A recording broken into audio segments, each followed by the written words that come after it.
আত্মীয়ের বাসায় পালিয়ে থাকা অবস্থায় গ্রেপ্তার হয় দীপু মনি।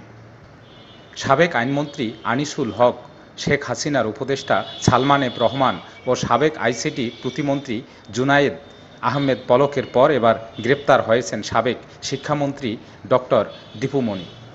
রাজধানীর বারিধারার ডিওএইচএস এলাকায় এক আত্মীয়ের বাসা থেকে সোমবার সন্ধ্যায় তাকে গ্রেপ্তার করা হয়। ঢাকা মহানগর গোয়েন্দা ডিবি পুলিশের গুলশান বিভাগের উপকমিশনার ডিসি জিয়াউদ্দিন আহমেদ এ তথ্য নিশ্চিত করেছেন। তিনি বলেন, দীপু মনিকে গ্রেপ্তার করে ডিবি কার্যালয়ে নেওয়া হয়েছে। তাকে কোন মামলায় তাকে গ্রেপ্তার করা হয়েছে জানতে চাইলে এ বিষয়ে পরে জানানো হবে বলে জানান পুলিশের এই কর্মকর্তা। দীপু মনি 2008 সাল থেকে তিনি চাঁদপুর 3 আসনের সংসদ সদস্য হিসেবে দায়িত্ব পালন করেছেন। এছাড়া 2009 থেকে 2013 সাল পর্যন্ত বাংলাদেশের পররাষ্ট্রমন্ত্রী ছিলেন, আর 2019 সাল থেকে এ বছরের শুরু পর্যন্ত শিক্ষামন্ত্রী ছিলেন। দীপু মনি বাংলাদেশ আওয়ামী লীগের যুগ্ম সাধারণ সম্পাদক। তিনি এর আগে আওয়ামী লীগ সরকারের পররাষ্ট্র ও শিক্ষামন্ত্রী ছিলেন।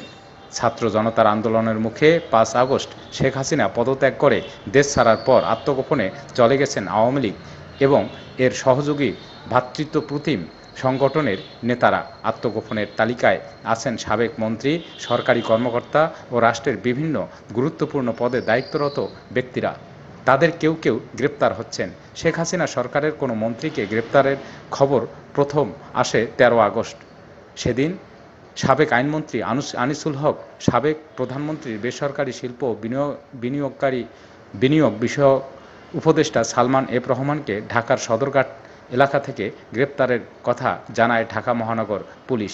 পরে তাদের কোটা সংস্কার আন্দোলন চলাকালে ঢাকা কলেজের সামনে সংঘর্ষে এক হকার নিহত হওয়ার ঘটনায় নিউ মার্কেট থানায় করা হত্যা মামলায় গ্রেপ্তার দেখানো হয়। এরপর 14 আগস্ট সাবেক ডেপুটি স্পিকার শামসুল হক টুকু, সাবেক ডাক, টেলিযোগাযোগ ও তথ্য প্রযুক্তি প্রতিমন্ত্রী জুনায়েদ আহমেদ পলক এবং ছাত্রলীগের ঢাকা বিশ্ববিদ্যালয় শাখার সাধারণ সম্পাদক তানভীর হাসান সৈকতকে পল্টন থানার মামলায় গ্রেপ্তারের খবর জানায় ডিএমপি।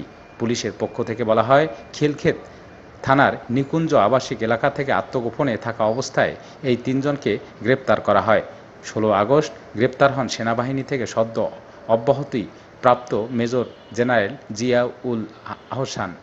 তিনি সর্বশেষ টেলিযোগাযোগ নজরদারির জাতীয় সংস্থা ন্যাশনাল টেলিকমিউনিকেশন মনিটরিং সেন্টারের মহাপরিচালক ছিলেন। তাকেও নিউ মার্কেট থানার ওই হত্যা মামলায় গ্রেপ্তার দেখানো হয়েছে।